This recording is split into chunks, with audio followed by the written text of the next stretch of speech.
இன்னைக்கு காலையில் கிச்சனுக்குள்ளே சமைக்கும் போதே பயங்கரமான டென்ஷன். அதுலேயும் இன்னைக்கு தான் கொஞ்சம் லேட்டாக வேறு கிச்சனுக்குள்ளே என்ட்ரானே. எப்போவுமே ஃப்ரிட்ஜில் துருவன தேங்காய் வந்து ஸ்டாக் வச்சுருப்பேன். ஏன்னா இப்போ பிள்ளைங்க லஞ்ச் பாக்ஸ்க்கு எப்போவுமே குழம்பு பொரியல்னு தனியாகவே கேட்குறனால ரெண்டுக்குமே வந்து தேங்காய் தேவைப்படும். கரெக்டாக பாதி சமையலில் ஃப்ரிட்ஜை ஓப்பன் பண்ணி பார்த்தா தேங்காய் இல்லை. அதுக்கப்புறமா எப்படியோ தேங்காவை கட் பண்ணி அரைச்சி போட்டு வெண்டைக்காய் கத்திரிக்காய்லாம் வச்சு ஒரு புளிக்குழம்பு வச்சு குட்டீஸ்க்கு லஞ்ச் பேக் பண்ணி அனுப்பியாச்சு.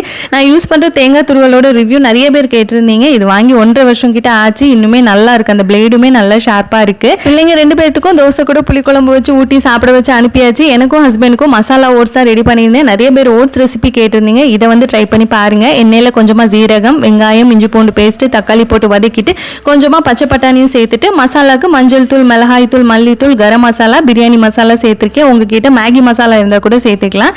இப்போ ஒரு 2 கப் தண்ணி சேர்த்து பட்டாணியெல்லாம் நல்லா வெந்ததுக்கு அப்புறமா 1/2 கப் ஓட்ஸ் போட்டுட்டு உப்பெல்லாம் சரி பார்த்துட்டு கடைசியாக மல்லி எல்லாம் போட்டு வேக வச்சு எடுத்தோம் அப்படின்னா சூப்பரான மசாலா ஓட்ஸ் ரெடி ஆகிடும். கண்டிப்பாக ட்ரை பண்ணி பாருங்க.